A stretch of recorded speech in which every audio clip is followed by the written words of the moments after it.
Que a gente pode mandar ver, né, Matheus? Podemos, né? 10h10. Bom dia, maravilhosa.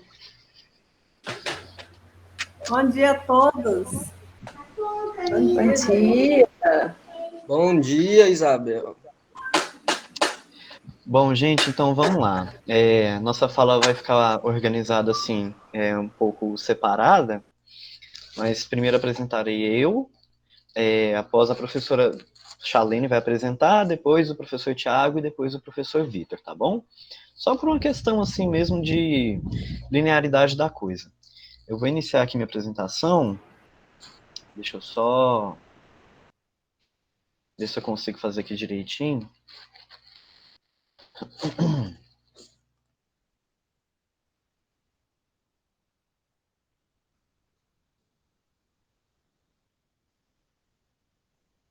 Vocês estão conseguindo ver minha tela?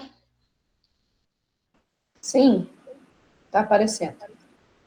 Beleza, agora eu vou tentar colocar ela aqui em tela cheia e vocês me confirmam também.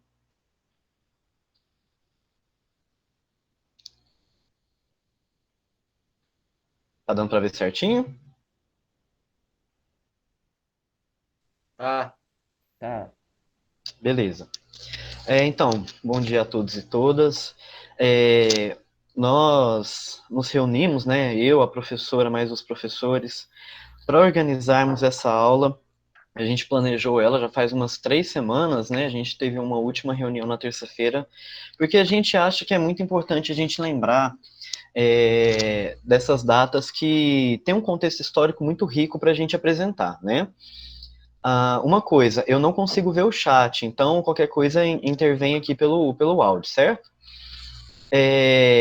Então nós pensamos em falar sobre o Dia da Mulher, né? O Dia Internacional da Mulher, que foi agora na segunda-feira, dia 8 de março, que ele é um dia histórico, e assim, muitas das vezes a gente não sabe de onde que vem, a gente tem uma visão muito imediatista.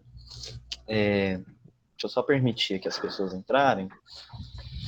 A gente tem uma visão muito imediatista, né, da coisa, só que assim, tem uma construção histórica muito interessante. Aqui no Brasil a gente popularizou, a gente diz que esse dia 8 de março é por conta do incêndio que aconteceu na fábrica em 1800 e bolinha, mas se a gente estudar um pouco mais a fundo, a gente vê que não é bem só isso, né? Que na verdade foram vários eventos em torno do mundo inteiro, por conta de lutas por direitos que as mulheres fizeram no mundo todo. Então eu vou apresentar um pouquinho desse breve histórico aqui para vocês. Para a gente entender como que tudo isso estava acontecendo, é importante a gente entender o momento em que estava acontecendo, né? Ali em torno do final do século XIX e início do século XX, né? Passamos ali pela fase das grandes industrializações, o capitalismo e a burguesia já estão afirmados no poder, né, do mundo, na distribuição do trabalho, e quando a gente, né, antigamente, vamos pensar nos regimes anteriores, né, o regime burguês, eram regimes autocráticos, regimes imperialistas, né, que tinham uma relação ali de nobreza e servo, né, pegar ali no final do feudalismo, por exemplo, até no início do mercantilismo. Então surge uma nova classe de pessoas, que é quem? A classe operária. Antes as pessoas trabalhavam como servos, né? Agora eles são operários, fabris, trabalham em fábricas, indústrias. Ainda tem o pessoal que trabalha no campo também, né? Mas essa classe nova vem com a industrialização, né? Com as revoluções industriais. Eu vou ficar saindo um pouquinho porque eu tô tendo que permitir as pessoas entrarem, tá, gente? Então, nesse trabalho fabril, nesse cenário aí no final do século XIX, início do século XX, homens, mulheres e crianças trabalhavam de 12 a 14 horas por dia, ou até mais, né? E por 6 dias da semana. Normalmente, somente o domingo era tido como descanso, e olhe lá, porque às vezes as pessoas trabalhavam no domingo de manhã. Os salários eram de condições, assim, péssimas, que realmente todo mundo da família tinha que ir trabalhar, inclusive as crianças, para conseguir ter um mínimo de condição de alimentação, de moradia. E na 72,74% da classe trabalhadora em indústrias têxtil, eu esqueci de detalhar isso aqui, eram crianças e mulheres. Então vocês pensam, as indústrias que faziam, né, costura, materiais de costura, panos para roupa, mais de 70% dessas pessoas que trabalhavam eram mulheres e crianças ali no início do século passado. E, bom, obviamente, né, por todas essas más condições, começaram a se surgir movimentos operários na luta por melhores direitos, né? A gente pode pontuar aqui nos Estados Unidos, a partir da segunda metade do século XIX, a gente sabe que o capitalismo ele é feito de muitas crises, né? Então, em 1907, 1909, houveram crises grandes na indústria, e aí os patrões, para não perderem seus lucros, reduzia mais ainda salários, aumentava a jornada de trabalho, e isso começou a afetar muito a classe operária. Então, ali no último domingo de fevereiro, né, em 1909, foi repetido isso, começaram as primeiras manifestações organizadas, principalmente por mulheres, né? Para vocês terem ideia, os patrões trancavam as portas das fábricas, cobriam os relógios, deixa eu só fechar aqui minha janela porque o vento tá forte, cobriam os relógios da fábrica para as pessoas não terem a noção do tempo que estavam lá dentro, certo? E controlavam as idas ao banheiro. E aí começou-se muito essa questão da ligação dos movimentos trabalhistas com o movimento hebreu, porque os Estados Unidos estavam sofrendo ali, né, uma grande... muita gente estava vindo da Europa, né, e principalmente judeus. Então a classe operária era muito composta por eles, e os judeus sempre se organizando muito bem, né, formavam associações, e junto com as mulheres começaram a criar essas associações, esses movimentos de protesto, na reivindicação por melhores direitos trabalhistas, tá? Por que eu tô falando de trabalho? Porque vocês vão ver que a base da criação do Dia da Mulher foi isso. Talvez o nome principal, né, são várias e várias pessoas que contribuíram para isso, várias e várias mulheres, né? Mas uma das pessoas que tem um nome mais expoente foi Clara Zetkin. Clara Zetkin foi uma jornalista, militante, deputada pelo Partido Comunista Alemão, ali em torno dos anos 10, dos anos 20. Ela, no segundo Congresso Internacional de Mulheres Socialistas, que aconteceu em 1910, lembre-se dessa data, 1910, ela propôs a criação do Dia Internacional da Mulher. Só que não foi definida uma data precisa. Uma das principais lutas era o sufrágio universal. Para vocês que não sabem, sufrágio é o voto. É a representação por voto. E nessa época, cara, poucos países as mulheres poderiam votar. Só eram pessoas de alta classe que poderiam votar. Analfabetos não podiam, pessoas pobres não podiam, mulheres não podiam, apenas homens brancos e ricos, né, que escolhiam, mesmo no sistema de república, escolhiam seus representantes, tá? Então, essa é, vamos dizer assim, né, toda a luta trabalhista e o sufrágio universal, o voto universal, era a principal briga dessas pessoas, e Clara Zetkin foi uma expoente nisso. Então, teve essa proposta em 1910, todo esse movimento de reivindicação por trabalho, melhores condições de trabalho e tudo mais, e aí teve esse bendito incêndio, maldito incêndio, né, perdão, na fábrica Triangle Shirtwaist Company, né, meu inglês é muito bom, mas era uma fábrica de uma indústria têxtil também nos Estados Unidos, lá em Manhattan, Nova York. Mesmo tendo essas primeiras reivindicações, pouca coisa mudou, né, as portas continuavam fechadas durante o expediente, as pessoas eram trancadas dentro do trabalho, relógios cobertos, tinha um controle total da ação das pessoas lá dentro, baixíssimos salários, longas jornadas de trabalho e trabalho infantil, que era uma das pautas que as pessoas queriam proibir, né, principalmente as mulheres nas suas reivindicações. Então, no dia 25 de março de 1911, às 17 horas, começou um grande incêndio na fábrica. Por quê? As instalações eram precárias, a energia elétrica que ainda estava começando, né, ali, ela era muito precária, tudo feito de madeira, muito tecido. Na época as pessoas fumavam em locais fechados, né, isso era muito comum, a iluminação era feita a gás, então assim, as portas trancadas para as pessoas cumprirem ali suas 14 horas de trabalho. Então o que acontece? Uma receita para o desastre, né? E aí aconteceu esse grande incêndio nesse prédio, em que 146 pessoas morreram e 125 delas eram mulheres. Porque a maior parte das trabalhadoras, né, nas indústrias têxteis eram as mulheres. Então, isso causou uma grande revolta entre as pessoas, né, meio que foi ali mais uma... jogar gasolina no fogo, né, porque realmente foi uma situação que todo mundo ficou estarrecido. Até pelo fato de que muitas das mortes poderiam ter sido evitadas se as portas estivessem abertas, se o lugar fosse ventilado, se as condições de trabalho fossem melhores, né.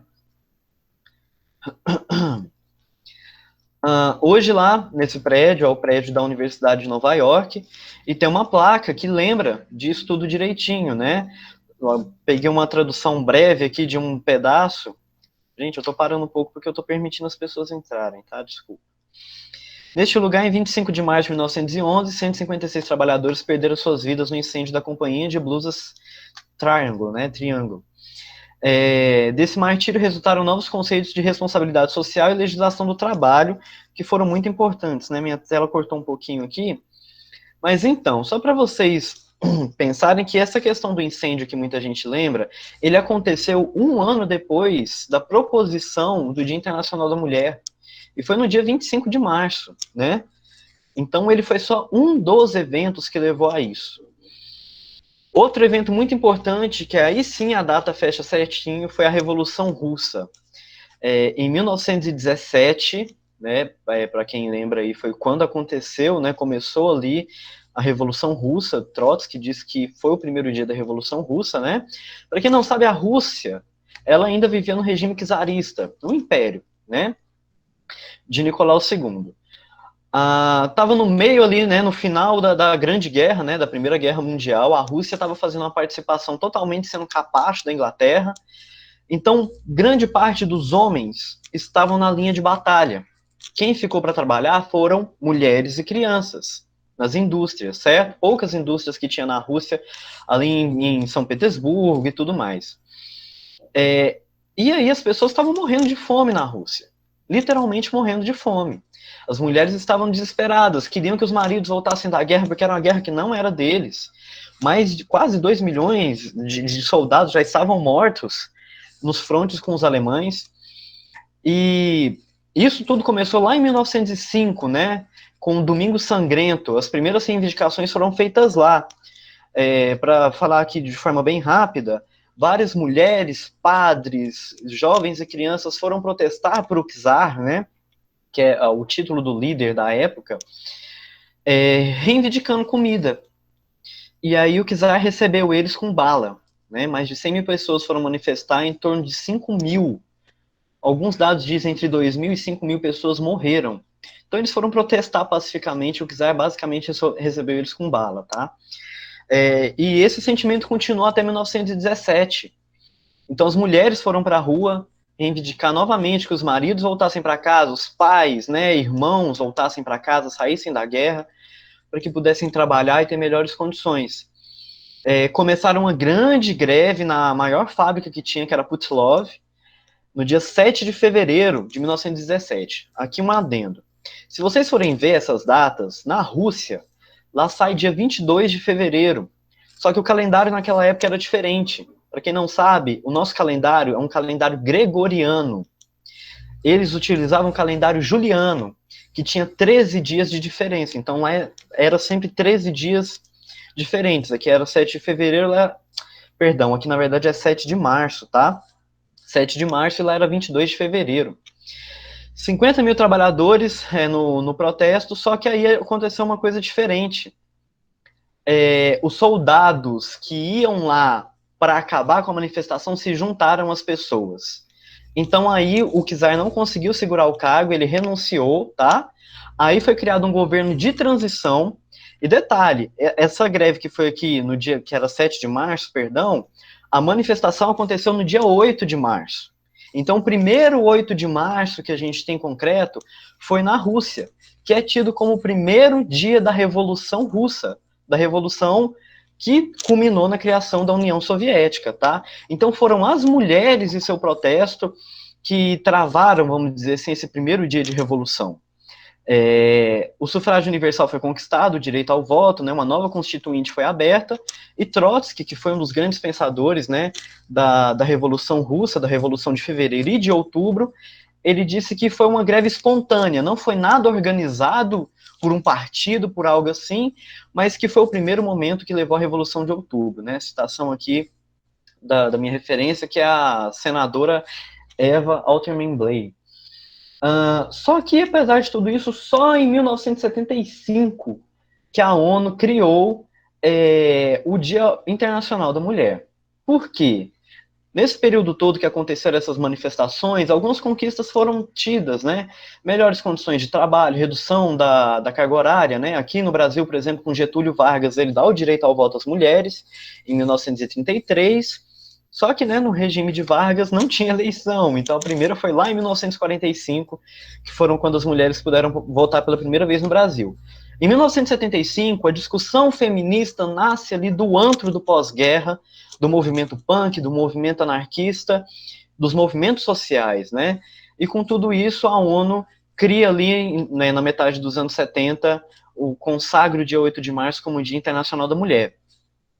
Então, não foi só aquele incêndio que todo mundo às vezes acaba romantizando, né? Foram lutas sociais por direitos e trabalhos que criaram o Dia Internacional da Mulher.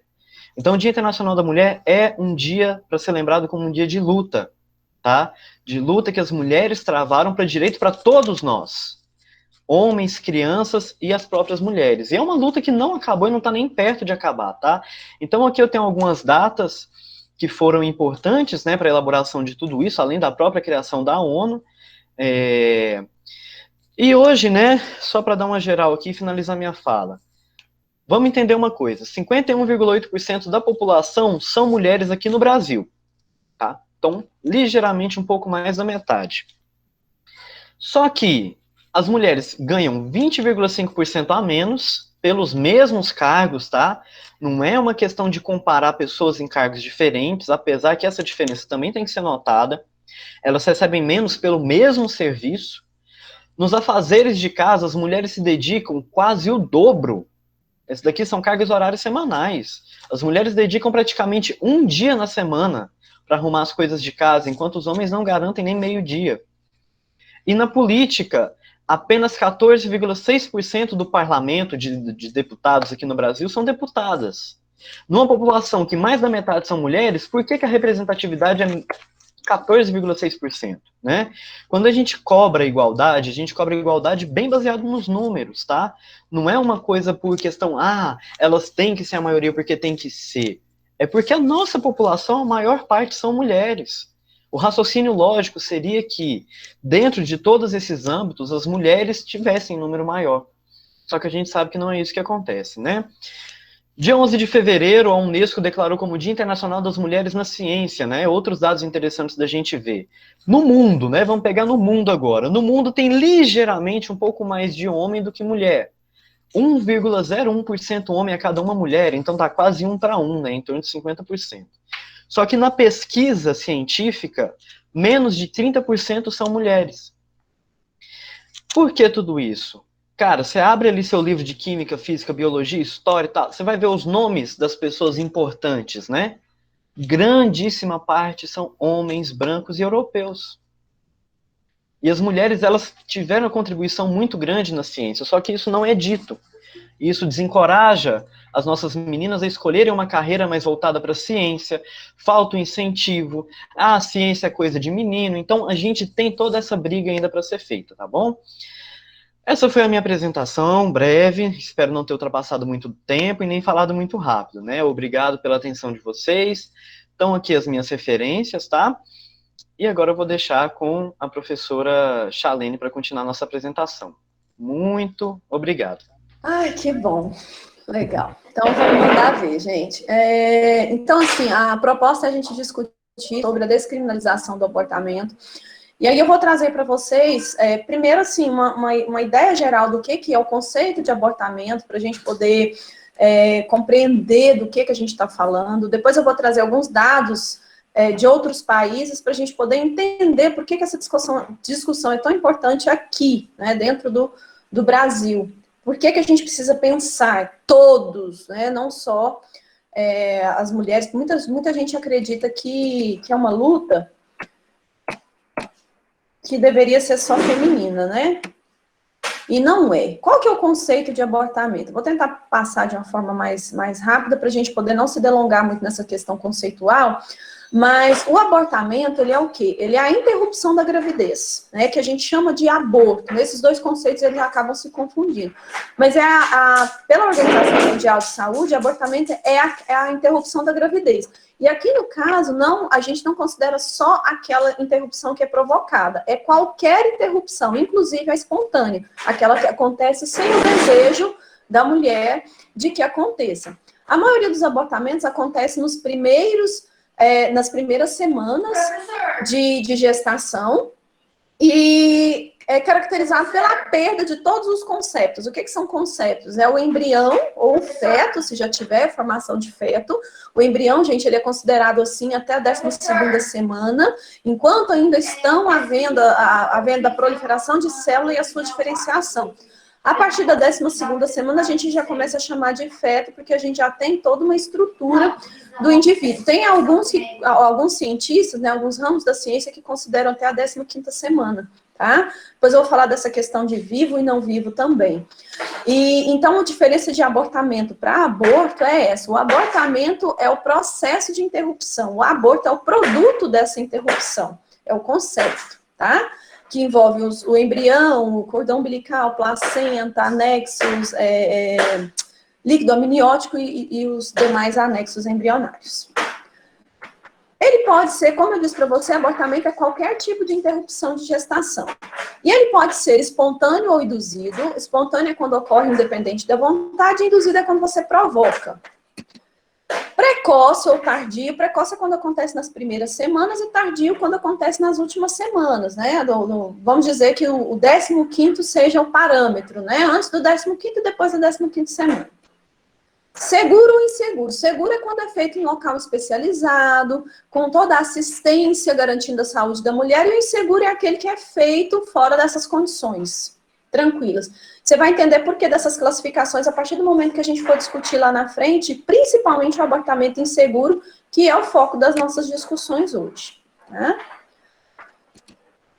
E, como eu fiquei com aquela problemática toda da questão da apresentação, por que o abortamento a gente trouxe como discussão para essa conversa que nós estamos tendo sobre o Dia Internacional da Mulher? Porque é uma questão, né, inerente ao organismo feminino. Né? A mulher é que tem a possibilidade de gerir uma vida dentro dela, e aí seria um direito dela decidir sobre a sua gestação. Né? Então, por isso que a gente trouxe esse assunto para discussão, visto que muitos abortamentos acontecem por conta da violência que a mulher sofre, especialmente no caso da violência sexual, né? Então, por conta dessas questões que envolvem a condição feminina, que a gente trouxe essa temática para discussão, tá?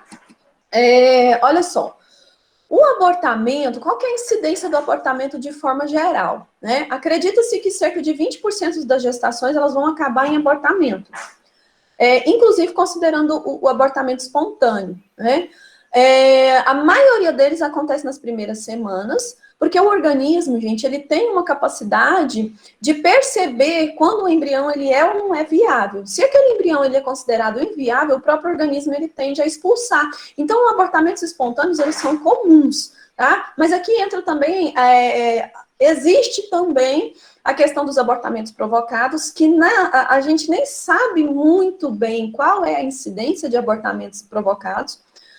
Por quê? Porque geralmente eles são feitos de forma escondida. Eles são feitos para que ninguém fique sabendo, né? Uma vez que no nosso país, no caso, de forma clandestina, muito bem. A palavra foi muito bem colocada. Para que não se saiba que ele aconteceu, principalmente no país onde o abortamento ele é criminalizado, onde a mulher ela responde como crime, né? Como tendo praticado um crime, caso ela tenha provocado um aborto, um abortamento, né?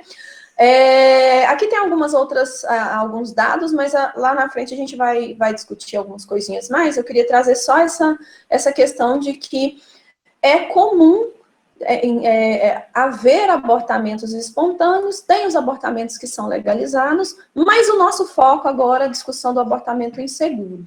Eu posso falar uma coisa?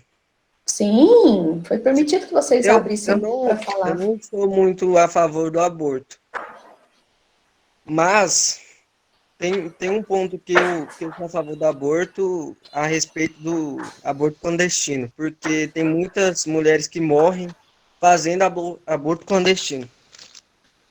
Por isso eu sou a favor de ter um lugar seguro para fazer, mas eu não sou a favor, tipo, a pessoa tem jeito de prevenir, aí a pessoa não vai lá, previne, e depois só quer abortar. Assim eu não sou a favor. Mas, tipo, se aconteceu, tipo, violência, esses negócios, aí eu sou a favor de... Mas aí tem que ter um lugar seguro, porque é muito arriscado fazer isso. Eu vou tentar trazer essa discussão, principalmente quando a gente for falar de violência sexual, mas você colocou uma questão interessante que nós vamos trazer em relação ao abortamento inseguro, que é uma das maiores causas de morte de mulheres, principalmente relacionadas à questão obstetrícia. Então, quando a gente fala de descriminalização do abortamento, a gente não está falando da apologia ao abortamento, né? São coisas diferentes. Uma questão é você criminalizar o ato, né? E outra coisa é você incentivar o ato. Então, os dados que eu vou trazer de outros países para vocês é exatamente para a gente poder comparar que os abortamentos inseguros, a gente vai chamar de abortamento inseguro, tá?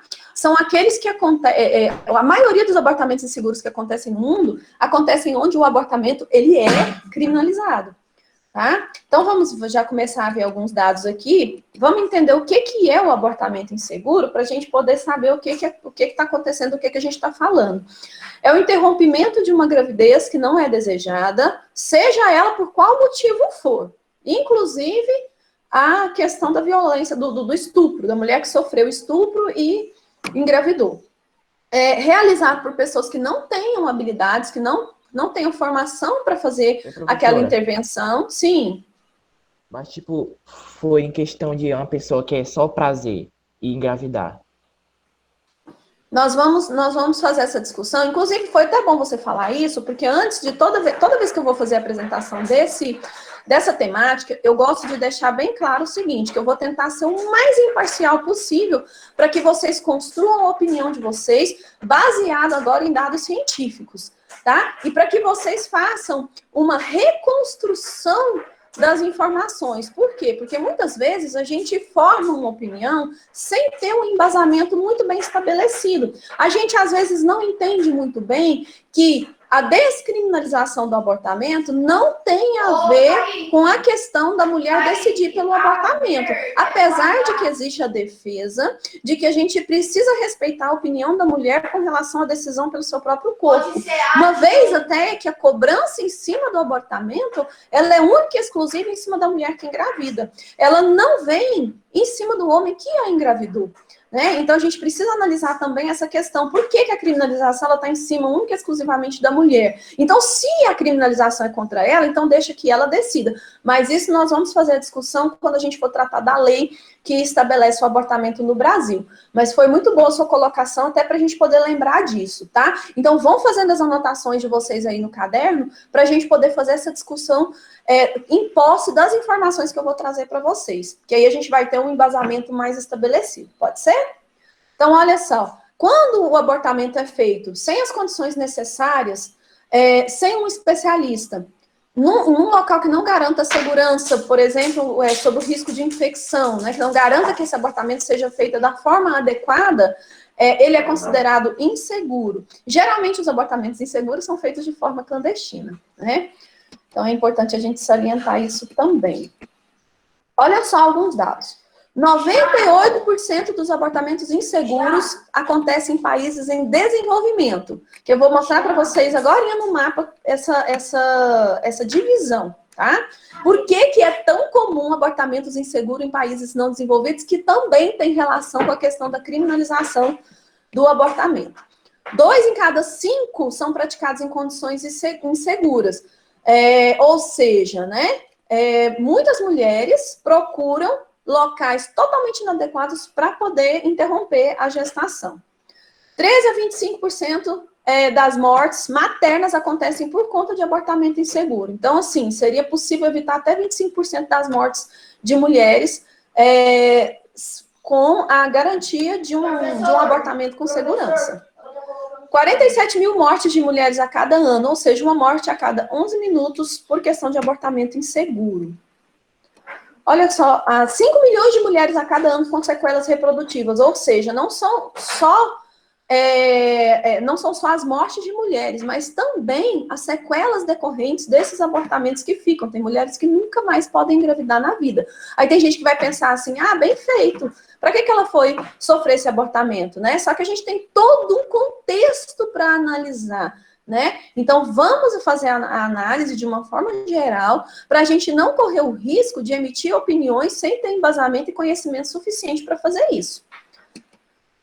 Olha só o mapa dos abortamentos inseguros. Tá vendo aqui onde que tá, abaixo dessa linha aqui, né, que nós temos muitos países em desenvolvimento, dentre eles aqui, né, nós vemos o Brasil vermelhinho. Vocês podem perceber que, se vocês fizerem a leitura da legenda, os vermelhinhos são aqueles que têm as leis mais restritivas contra abortamento, tá? E, por consequência disso, é onde a população, onde as mulheres mais fazem abortamentos clandestinos, abortamentos inseguros, tá? Porque as leis são restritivas. Tem relação com a questão da religiosidade, né? Nosso país, por exemplo, é extremamente religioso.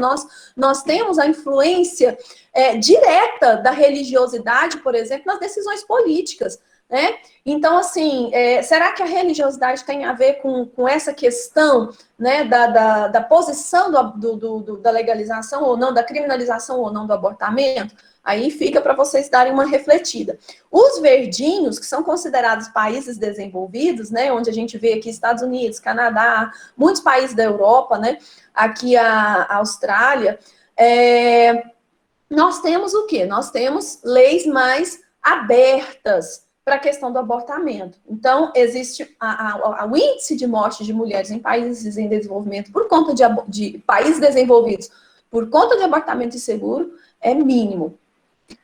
E aí, aqui, em nível de Brasil, né, nós temos, cerca de mais de 1 milhão de abortamentos inseguros sendo feitos no Brasil. Nós temos alguns dados aqui por região, né, vamos pegar ali a região centro-oeste, cerca de 5% dos abortamentos inseguros acontecem aqui no centro-oeste, né? Então, assim, o fato do abortamento, em alguns casos, ser criminalizado no Brasil, não impede que as mulheres façam, né?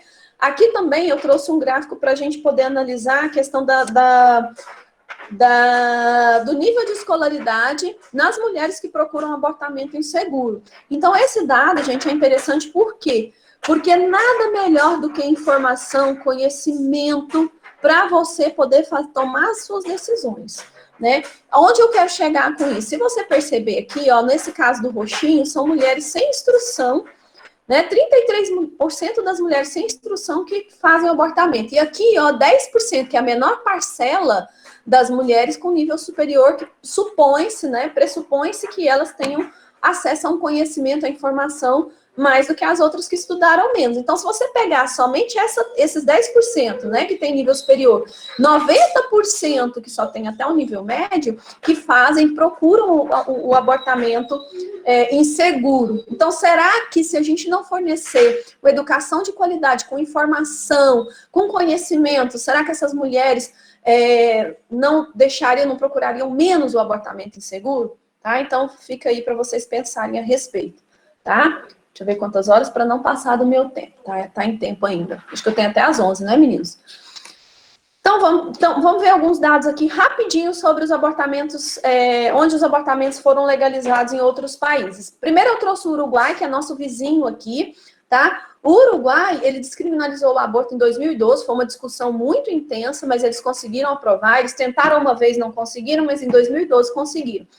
Aí você pode ver e falar assim, professora, mas cresceu o número de abortamentos. Cresceu a procura de mulheres para fazer o abortamento de forma segura, tá? Então, o que acontece?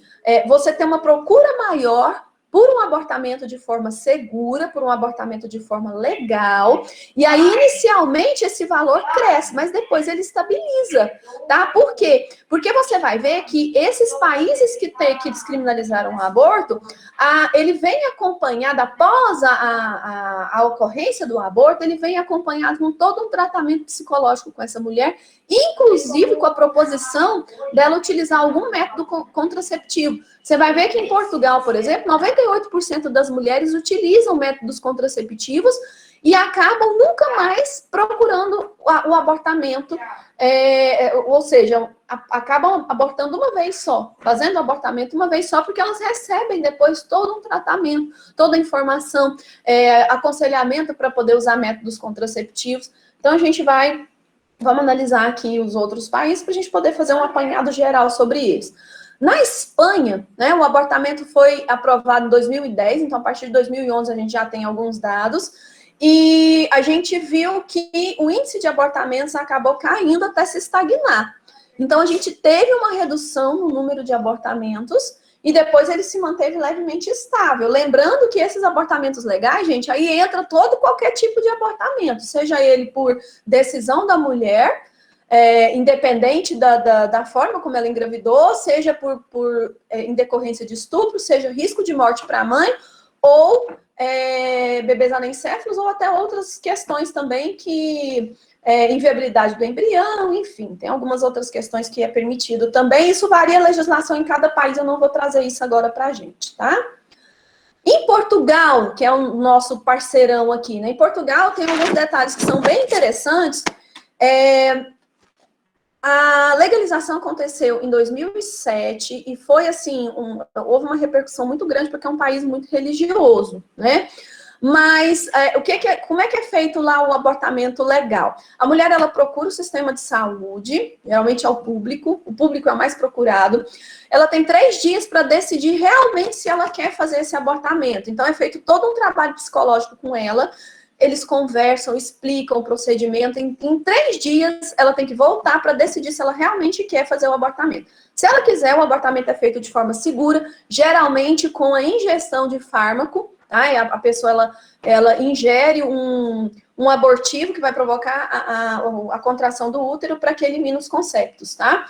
E existe um período limite, a maioria dos países é no máximo até a 15ª semana, que pela ciência não é considerado vida, que a maioria dos segmentos religiosos falam que a vida se dá a partir da concepção, porque aquela célula já é viva. Por que a ciência não considera? A ciência não considera, primeiro, porque se você considerar o zigoto imediatamente após a concepção como vida, você tem que considerar o espermatozoide e o óvulo, porque são células vivas. A mulher libera óvulo todos os meses. Então, quer dizer que ela está matando os seus óvulos? Não, né? O homem, então, libera quantos? Em cada ejaculação, quantos espermatozoides não são liberados? Então, quer dizer que o homem está matando quantas vidas? Então, a gente precisa ressignificar esse conceito de vida, porque até a 12ª semana, nós temos um emaranhado de células que, se você retirar do corpo, ele não tem condição de se transformar numa vida. A partir da 12ª, para alguns cientistas, a partir da 15ª, aí sim você já tem uma possibilidade de vida. Porque aí você já tem tecidos e órgãos já pré-formados, órgãos vitais pré-formados, que possivelmente, com a tecnologia avançada, você conseguiria dar continuidade na vida. Então, esses são, gente, conceitos científicos, tá? Isso é ciência que eu estou trazendo de informação para você. Continuando em Portugal, finalizou. A mulher fez o procedimento, ela passa por um tratamento psicológico, de assistência social, e ela é convidada a usar um método contraceptivo. O principal que eles aconselham é o DIU, porque ele já coloca lá na hora e pronto, e acabou.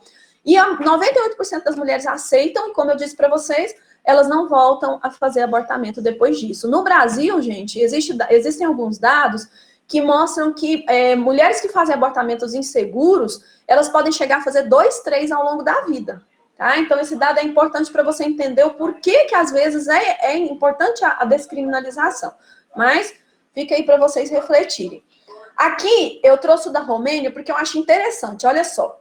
Até aqui não havia lei criminalizando o aborto, né? Aqui, ó, década de 60, que de 1960 até 1966, por aí, você pode ver que ó, as mortes por abortamento eram pequenas entre as mortes de mulheres. Quando eles fizeram uma lei criminalizando o aborto, olha o número de mortes de mulheres. Olha só o tanto que subiu o número de mortes por abortamento. Aí, lá um pouquinho antes da década de 1990, eles foram lá e descriminalizaram o aborto novamente. Aí, o que aconteceu? A queda drástica de morte de mulheres por abortamento. Tá? Então, olha só o tanto que é interessante o caso da Romênia para a gente poder fazer essa reflexão. O abortamento legal, né, considerado ali pela ONU, é aquele que é feito de forma segura para que as mulheres tenham acesso de qualidade para garantir que elas não sofram complicações derivadas do abortamento. Meninos, tem mulheres que fazem abortamento inserindo material pontiagudo no útero. Elas inserem através da vagina, cutucam o útero para retirar o embrião, e nisso elas perfuram, além do útero, elas perfuram o ovário, elas perfuram o intestino, e aí, como elas não têm acesso à informação, não sabem o que pode acontecer, elas sofrem hemorragia interna, as fezes, às vezes, caem na região abdominal, e elas morrem por sepse, por hemorragia, às vezes morrem sozinhas, né? Então, assim, às vezes tomam alguma coisa que vai causar toxicidade no organismo dela. Então, assim, é muito complicado, tá? É muito complicado. Deixa eu passar mais rápido, porque senão não vai dar tempo. Tiaguinho, espera aí só um pouquinho, meu amor. Olha só, no Brasil são 3 casos que o abortamento é legalizado. Primeiro, se há risco de morte para a mãe. Quem faz essa análise é o médico obstetra. Se a gravidez ela é resultado de estupro, ou seja, se a mulher foi estuprada e ficou grávida, ela tem o direito de abortar. Só que ela precisa passar pela justiça primeiro, para que a justiça libere esse abortamento. A gente viu o caso da menininha de 10 anos, o sofrimento que foi, uma menina de 10 anos, estuprada desde os 6 anos pelo próprio tio, e ela sofreu para poder fazer um abortamento que é legal, era direito dela, né? O responsável legal dela decidiu que ela queria fazer o abortamento e foi muito difícil, ela teve que sair do próprio estado para fazer esse abortamento em outro lugar. E um outro caso de abortamento legal é quando o bebê ele é anencéfalo, ou seja, ele não tem a formação do cérebro. E aí ele vai nascer e imediatamente ele vai morrer. Aí é uma escolha da mãe, se ela quer ou não dar seguimento. Aqui eu vou trazer alguns dados para vocês bem rapidinho, eu tenho 3 minutinhos ainda, sobre a questão da violência sexual no Brasil. Se é o caso a gente pode pensar assim, mas a violência sexual, se a mulher for estuprada, ela pode procurar para fazer um abortamento legal. Só que a gente sabe que no Brasil as coisas não funcionam assim, né, gente? São 180 estupros por dia no país, né? As estatísticas mostram. Desses 180 estupros e 66.041 pessoas estupradas, mais de 80% são mulheres, mais de 50% são meninas até 13 anos, são crianças, são pessoas, né, consideradas vulneráveis. E dessas, 50% mais de 50% são mulheres negras, né? São pessoas negras. Olha só, o SUS faz mais de 80 mil procedimentos pós-abortos mal-sucedidos e apenas 1.024 interrupções de gravidez previstas em lei. O que significa isso, professora? Diante 80 mil pessoas fazem abortamento ilegal, fazem um abortamento inseguro, não gosto de chamar de ilegal, eles fazem um abortamento inseguro e por conta de ter sido feito de forma incorreta, elas acabam tendo que procurar o SUS. Por quê? Porque estão passando mal, porque não estão se sentindo bem, porque precisa fazer algum procedimento por conta desse abortamento que foi mal sucedido. E somente, olha só, de 80 mil, apenas 1.024 interrupções acontecem de forma legal. Você acha que desses 80 mil foi a mulher que engravidou porque quis e foi lá e quis interromper? Essa coisa de engravidar porque quis é muito errôneo, né? Aquela mulher que teve a relação sexual consentida, engravidou e foi lá e fez um aborto sozinha. Gente, não é. O índice de violência contra a mulher no Brasil é altíssimo, e só 1.024 interrupções de gravidez no primeiro semestre. Então, tem alguma coisa que não bate aí, né? Tem alguma coisa errada. Então, eu trouxe os dados uma fala desse obstetra, que olha só o que ele disse. Para os níveis de violência contra a mulher que a gente tem hoje no Brasil, né, que é muito alto e muito perverso com as mulheres, nós deveríamos ter um número muito maior de abortamentos legais, né? E nós temos muito mais curetagens e aspirações que são feitas pós-abortamento do que o abortamento legal. Então, assim, a gente precisa ver qual é o problema que está acontecendo no país para que nem os abortamentos legais não estejam acontecendo, né? Aqui, olha só, esse de azulzinho são os abortamentos legais que acontecem no SUS. Esse de vermelho são as curetagens e aspirações que são feitas pós-abortamento inseguro. Gente, olha a diferença de números. Não tem lógica, né? Então, o SUS gasta muito mais dinheiro com os pós-abortos feitos de forma mal sucedida do que com o aborto legalizado, do que com o aborto que é garantido por lei, tá? Essa daqui eu vou passar, que é um gráficozinho referente ao outro que a gente já conseguiu visualizar. Então, aqui só para você poder ver, olha só os valores, né? 30 vezes mais procedimentos pós-abortos incompletos, na casa dos 14 milhões, em relação aos abortos legais, que são só 454 mil. Então, a gente gasta muito mais. Então, será que a gente não teria, se a gente legalizasse, descriminalizasse o abortamento, será que nós não teríamos uma economia, um gasto menor? Será que nós não teríamos menos mulheres morrendo por conta disso, né? As estatísticas mostram. Elas mostram isso, né? E o que é uma complicação de aborto, né? Vou passando para o próximo e vou falando. Complicação de aborto, gente, é porque quando a mulher faz um aborto, tem que retirar todo o concepto, tem que retirar tudo do útero. Eu tive um aborto espontâneo, depois de 15 dias eu tive que ir para o hospital para poder retirar o restinho de concepto que ficou no meu útero. E eu tive que ficar 15 dias de repouso. Né? Então é muito sério, e o meu abortamento foi espontâneo. Imagina um abortamento provocado, né? Que é mal sucedido, que fica um monte de coisa lá dentro, que perfura órgãos internos, então é complicado, né? Precisamos discutir sobre o aborto, principalmente essa relação da quantidade de violência contra a mulher e da quantidade de abortamentos legais que são feitos no país, e da dificuldade da mulher procurar os seus direitos, tá? E aí, para finalizar, eu trago uma fala do Drauzio Varela, que eu achei bem pertinente. O aborto, ele já é livre no Brasil. Basta você ter dinheiro para poder fazer em condições relativamente razoáveis. Todo o resto é falsidade e hipocrisia. Finalizei, meninos. Aí, foi. Ótimo. Então, gente, essa semana, né, estamos falando sobre o Dia Internacional da Mulher, história, lutas e direitos sociais. Lembrando que é uma data para comemorar, mas também é uma data para refletir. Afinal de contas, é momento de luta, mas também é momento de luto, né? Em vista dos dados que eu vou apresentar para vocês logo mais. E o título da minha fala é Mulheres de Atenas, Apologia ou Alerta?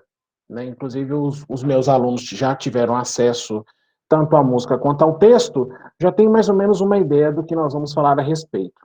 Mas... E o que nós vamos fazer aqui? Nós vamos traçar um panorama atual da situação da violência contra a mulher no Brasil, traçar um contexto histórico do que foi a construção dessa música, falar da referência grega, falar da letra da música, a estrutura do texto, uma análise léxica, né, de duas palavrinhas que eu considero importantes, e falar das figuras de linguagem que esse texto aborda. No panorama atual, lembrando que esses dados eles são de 2017, o Brasil está em 5º lugar. Percebam aí que pelo gráfico que está pelos países em vermelho, percebam a quantidade de países que admitem a violência contra a mulher. Lembrando que é homicídios, certo? O primeiro lugar é El Salvador, com entre 8 e 9 homicídios a cada 100 mil mulheres. E o que seria essa violência? Nós temos aí a violência física, né, que corresponde mais da metade das agressões. A violência psicológica vem em segundo, violência moral, cárcere privado, violência sexual, violência patrimonial e tráfico de pessoas. Lembrando que essa violência, no caso do Brasil, ela acontece 40% dentro da própria residência. Então, é uma violência doméstica. dentro do foro familiar. E quem comete essa violência? Percebam aí que 33% e 31% é o cônjuge ou ex-cônjuge. E geralmente é pai, mãe, mas é pouco. Mas a grande maioria são os companheiros. Mas tem um dado que assusta aqui embaixo. Porcentagem de não respondidos. Opa! Olha quantas pessoas que sofreram violência doméstica não quiseram definir quem era o agressor. Então, essa situação de a mulher ela não se sentir confortável de falar sobre o assunto faz parte de um processo de dominação estrutural. E o que isso representa? Representa que esse sistema de dominação ele perpassa por várias esferas. Ele perpassa no processo da religião, ele perpassa no processo da política, ele perpassa no processo jurídico, ele perpassa no processo cultural, ele perpassa no processo das leis. Então você tem um conjunto onde a sociedade como um todo, ela de forma velada, inibe que a mulher tome qualquer iniciativa para fazer denúncia em relação a isso. E o feminicídio está aumentando. Embora, se vocês olharem esses gráficos aqui, vocês podem perceber que 2017 até 2019, o gráfico em rosa, mostra que os homicídios de mulheres estão morrendo, mas os feminicídios estão aumentando. Significa o quê? Que mesmo com a conscientização social, mesmo com o amparo jurídico que as mulheres têm, isso não está sendo suficiente. A situação precisa ser mais incisiva. E um outro ponto que também mostra que isso passou a ser assunto de Estado.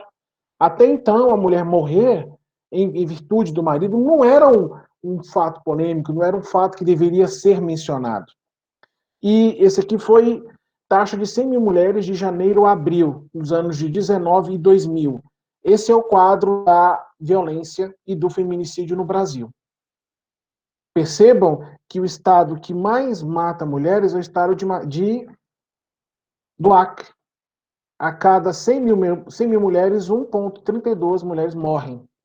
Então é uma taxa extremamente elevada. Estou sendo rápido, gente, para a gente poder não interromper a fala do outro professor. Se eu estiver sendo muito rápido, por favor, me avisem, tá? E vamos a dois assuntos bastante polêmicos. O primeiro é esse, que inclusive eu fiquei bastante estarrecido com a motivação, né, que o marido matou a esposa simplesmente porque ela zoou ele. Ela é palmeirense, ele é corintiano, e quem gosta de esporte sabe que quando você tem pessoas rivais, aquela zoação, aquela brincadeira, tiração de sarro é normal, só que a pessoa, no caso o marido, o cônjuge, já matou porque ela zoou por causa do time de futebol. E esse caso aqui, que é um caso extremamente famoso, em 31 de dezembro de 1976, Ângela Diniz foi assassinada com 4 tiros pelo seu companheiro Doca Street. Qual é o motivo? Ela é bonita. Ela foi considerada uma Vênus maliciosa. E a defesa alegou que o fato dela ser insinuativa, dela ser provocativa, dela ser atraente, deixou ele com ciúmes, e por legítima defesa da honra, inclusive isso foi acatado pelo juiz, e ele foi dispensado do cumprimento da pena. E isso gerou uma grande polêmica, gerou uma grande comoção nacional, mas nada foi feito até aí. E uma outra situação que é bastante importante quando nós falamos de situação jurídica no Brasil, esses são os casos que foram à justiça. Significa o quê? Que a mulher ela foi às vias de fato, ela gerou o BO, ela foi na delegacia da mulher, ela provocou o Estado para garantir a sua sobrevivência. Dos processos que nós temos, percebam a quantidade de sentenças, ou seja, passou por todo o processo jurídico, ele foi sentenciado, julgado, e o caso foi encerrado. Percebam quantos processos pendentes ainda se arrastam. E quantos processos são baixados. O que significa um processo baixado? Esse processo ele é baixado quando, na etapa da execução desse processo, ou ele é arquivado, ou ele passa por uma outra instância. Acontece alguma situação que esse processo ele deixa de seguir o seu curso, dele se tornar uma sentença. E grande parte disso acontece porque algumas mulheres, por questões econômicas, questões sociais, culturais ou até mesmo afetivas, abrem mão do seu direito de levar o seu cônjuge, companheiro à justiça e o processo ele se encerra. Afinal de contas, o poder público só pode agir se for provocado. E essa é uma informação recente, né? Eu até comentei sobre a Ângela Diniz agora há pouco. Até pouco tempo era considerado elemento de defesa, caso um homem mate uma mulher, legítima defesa da honra. Então, até pouco tempo, se um homem matasse uma mulher e no julgamento alegasse de legítima defesa da honra, ele não sofria uma punição, a punição era mais leve. E o ministro Dias Toffoli, ele recentemente ele solicitou essa revisão desse processo e essa situação vai ser julgada em outras instâncias para ver se essa liminar ela realmente extingue essa legítima defesa da honra em casos de crimes de feminicídio. Agora vamos falar um pouco sobre a música. Quando nós falamos sobre música, é uma coisa muito interessante porque ela trata de diversas situações que transcendem o nosso imaginário, o que nós somos, o que pensamos, o que sentimos. A música traduz o que a gente pensa e o que a gente é. Então a música ela é extremamente poderosa, não é só ritmo, é texto, contexto e leitura. E essa música, ela foi composta durante o regime militar. O que isso significa? Que a música, ela sofre censura. O nome do departamento é Serviço de Censura de Diversões Públicas. O que isso significa? Que todas as músicas, elas passavam por um crivo, por um critério para saber se essa música poderia ir ao rádio e à televisão. E essa música ela foi composta por Chico Buarque e Augusto Boal em 1976. Aqui à direita é um documento que mostra que essa música ela foi validada. E por que eu coloquei lá no começo, como título provocativo, apologia ou advertência? O nosso querido Chico Buarque ele não poderia criticar a situação da mulher. Ele teria que fazer isso de forma velada. Afinal de contas, estamos no regime militar. Então ele foi tão feliz em esconder a sua mensagem através da música que grupos feministas eram contra essa música porque elas entenderam que essa música estava apoiando o Estado no projeto de submissão feminina. Porque para a composição do Estado, a mulher tendo um espaço de submissa, ela vai garantir a perpetuação do Estado porque ela gera e cuida dos filhos. E falando um pouco da música em si, ela tem duas situações bastante interessantes que ela faz referência. Primeiro, a Ilíada, né, que é Helena, que é filha de Zeus, e ela foi responsável pela Guerra de Troia. Não foi diretamente responsável, porque Paris, o homem que a sequestrou e raptou, ele fez parte de uma peça onde ele teria que escolher qual era a deusa mais bela. A deusa Atena prometeu a ele conhecimento, a deusa Hera prometeu riqueza e poder, e a deusa Atena prometeu o amor da mulher mais bela do mundo. Então Helena foi dada como prêmio para Paris, e ela automaticamente se apaixonou por ele.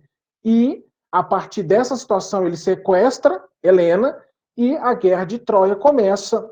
Eu não vou dar muito spoiler, porque o nosso tempo é muito corrido, mas está aí aquela famosa cena do cavalo de Troia.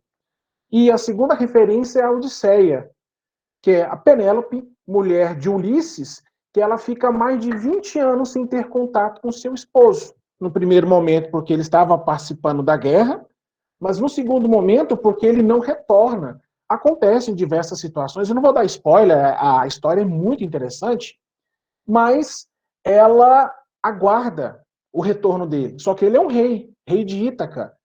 E o filho que eles tiveram, Telêmaco, ele não tinha idade o suficiente para poder assumir o trono. Então, vários pretendentes, como mostra na imagem esquerda, ficavam cortejando, querendo a mão dela em casamento, mas que, na verdade, queriam o trono. Então, o que ela passou a fazer nos últimos 3 anos? Ela passou a tecer uma mortalha, onde de dia ela fazia essa mortalha, quando essa mortalha ficasse pronta, ela ia escolher um pretendente para se casar. E à noite ela desfazia essa mortalha. Lembrando que essa música ela traça duas situações. Mire-se no exemplo dessas mulheres de Atenas. Helena é bela, linda, maravilhosa, mas ela foi responsável pela guerra, ela foi responsável por uma desgraça, ou seja, olha a cultura definindo o papel da mulher na história. E do outro lado, nós temos Penélope, que foi premiada por passar mais de 20 anos sendo fiel ao seu esposo. Até hoje ela é um exemplo de fidelidade feminina. Então a mulher, se ela traz desgraça para a humanidade, ou ela é um símbolo de fidelidade e submissão. Eu não vou ter como ler a letra aqui, o meu tempo já passou. Pessoal, a letra, tem acesso a ela, eu vou passar correndo. Eu vou falar só sobre duas situações aqui para encerrar minha fala.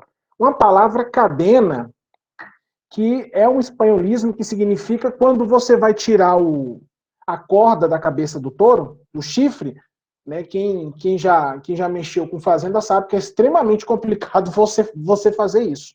Então, esse termo cadena, ele se refere no contexto em que a mulher ela está aprisionada culturalmente, socialmente, afetivamente. É tão tal que na Grécia Antiga, o local onde as mulheres ficavam confinadas é o gineceu. Vocês devem ter ouvido esse nome nas aulas de biologia, que é o nome do órgão sexual feminino das plantas. Falando em biologia, nós temos uma outra palavrinha também, que é a falena, que é um inseto, né? É uma mariposa noturna, e o autor ele faz essa comparação da falena com a prostituta. Por quê? Como a falena é um ser noturno que brilha à noite, as prostitutas brilham à noite. E é um ponto muito importante aqui, que os homens, eles quase não tinham vida social com as mulheres. As suas esposas ficavam em casa e se eles precisassem aparecer em público com outra mulher, seriam essas falenas. E um ponto muito interessante que o nome dessas mulheres que acompanhavam esses homens, que eram cortesãs, belas, inteligentes, o nome delas era héteras. Então até a palavra heterossexual, ela carrega em si uma situação de dominação do homem sobre a mulher. O heterossexual é aquele cara que leva a cortesã linda e maravilhosa para as festas, enquanto a esposa fica confinada em casa. Sim, pessoal, acho que o nosso tempo, eu ultrapassei um pouco do meu tempo, foi muita informação, e acho que é isso. Obrigado. Passo a bola agora para o Vitor. O tema é muito amplo, né? Importantíssimo, e aí sim, quando a gente vai pesquisar esse tema na internet, a gente busca, tem muita coisa, né? Tem assuntos que vão falar desde a questão da licença da maternidade, que está uma discussão muito grande em relação à luta para ir para o sistema privado. Então, luta da mulher ainda continua, né? Bom, eu, diante da fala dos colegas, que contempla muita coisa, ficando por último, eu decidi trazer só alguns relatos, algumas imagens para a gente fazer uma análise, né? Cada um faz a sua observação. Uma coisa que a professora Isabel gosta muito, né, Isabel? Fazer análise de imagens. Eu vou fazer a apresentação, então, e vocês vão me dizer da mesma coisa que aconteceu com vocês. Se vai aparecer.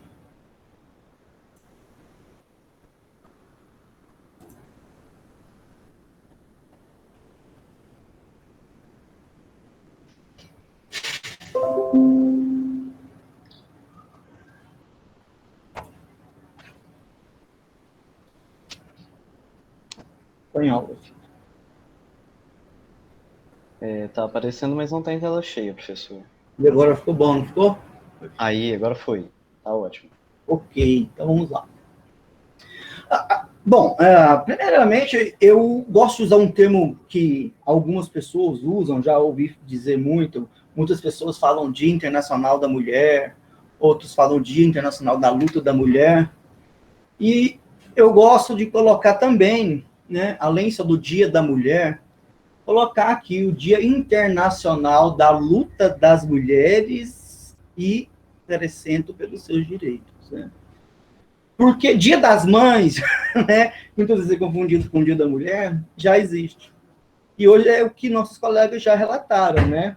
Hoje é o Dia das Mulheres. Mas também da luta.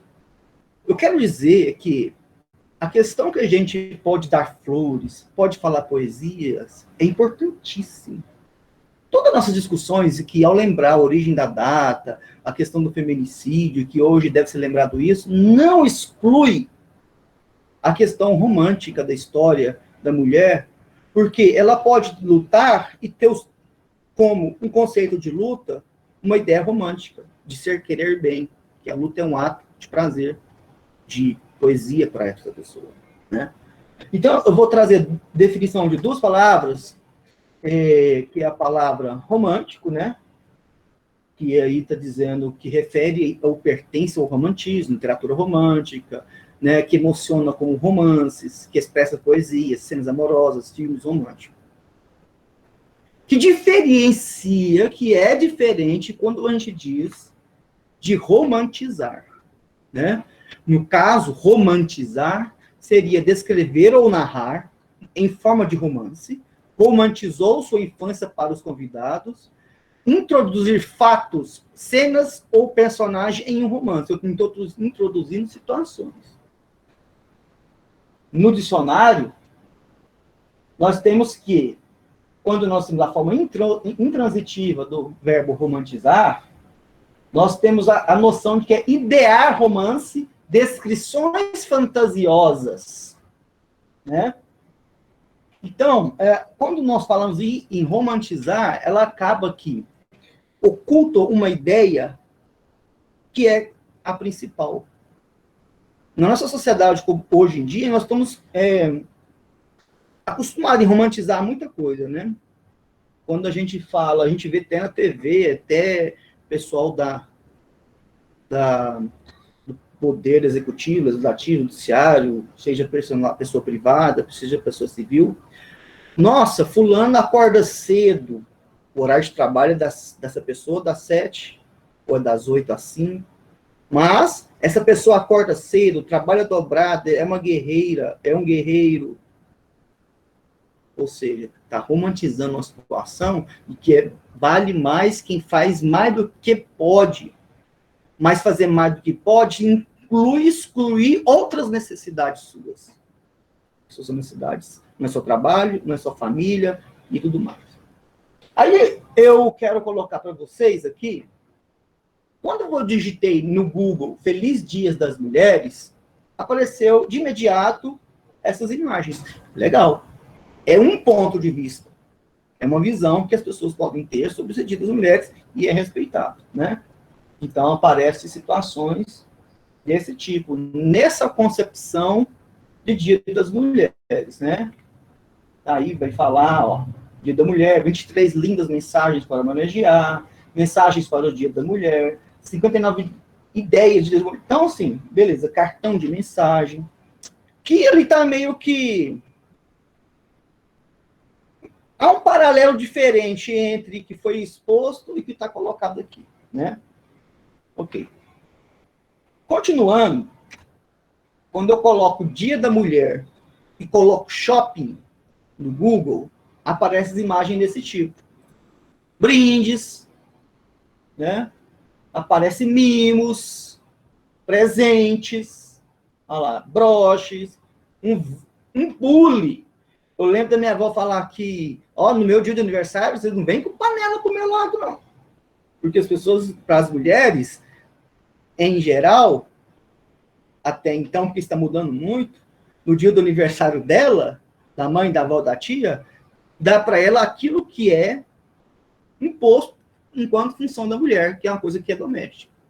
Obviamente, é diferente da mulher que, em sua família, opta por ser uma dona de casa, porque em um acordo familiar com ela, ela gostaria e ele gostaria que fosse assim a função de ambos. É diferente, e continua imposto. Então, olha o que a gente observa.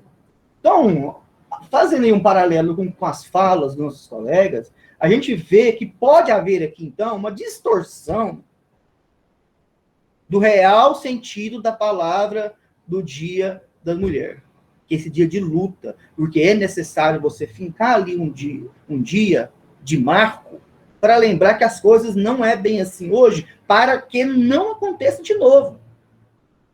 Ah, mas já passou. Não, é necessário que exista. Então, se eu continuo numa concepção dessa, romantizada, esquecendo o outro lado, eu corro o risco.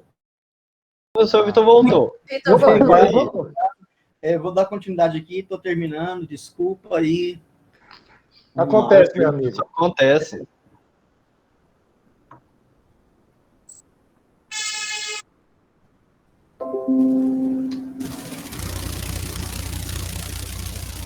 Então lá.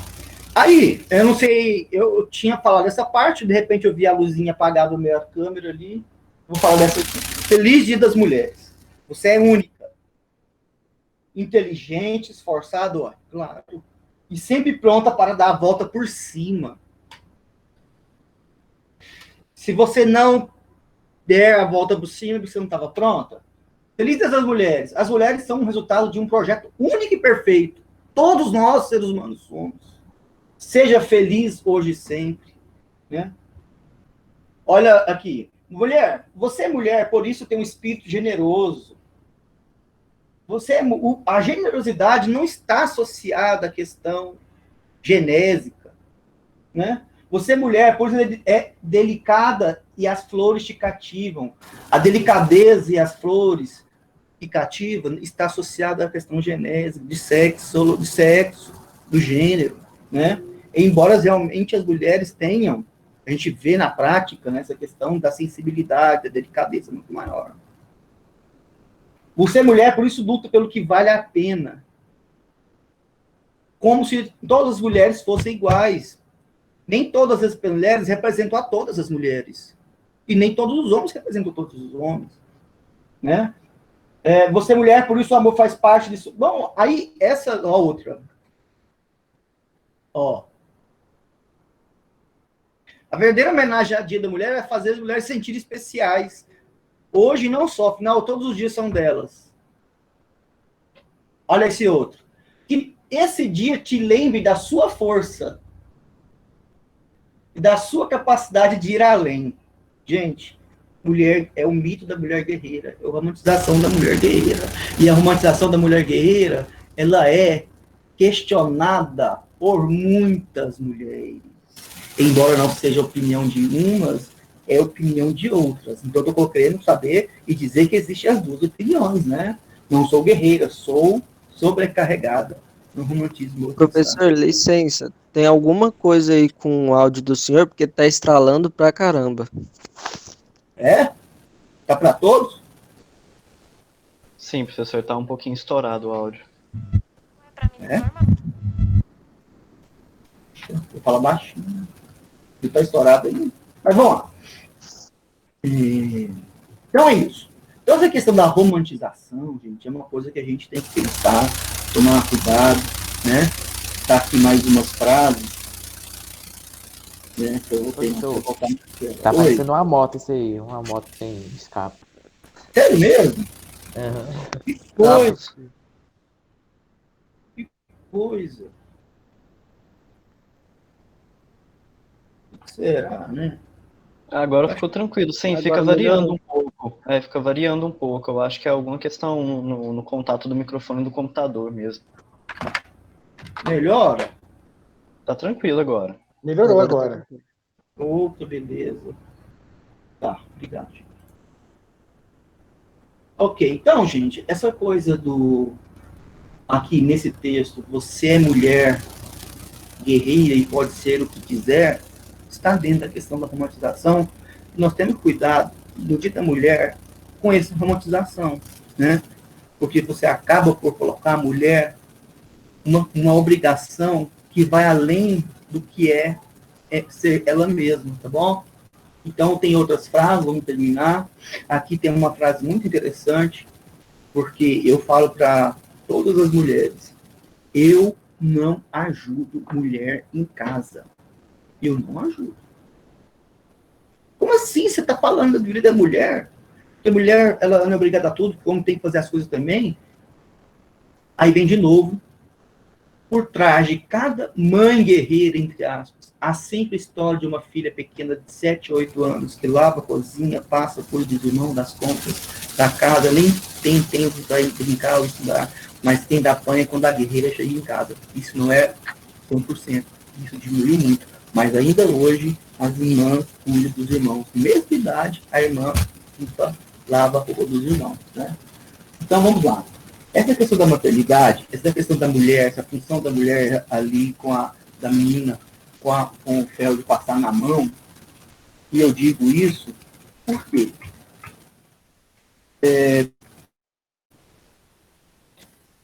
O homem, ele não tem que ajudar a mulher em casa.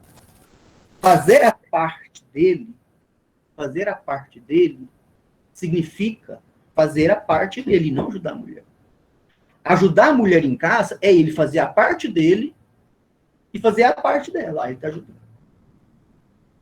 Então, quando nós temos que mulheres sobrecarregadas, também chamadas de guerreiras, quando não aguentam mais, são chamadas de surtadas. Isso é um depoimento, uma opinião minha. E eu quero dizer que essa coisa da paternidade e do homem dentro de casa, tá? Essa coisa da paternidade e do homem dentro de casa traz sérias consequências para a mulher. Tá? Por quê?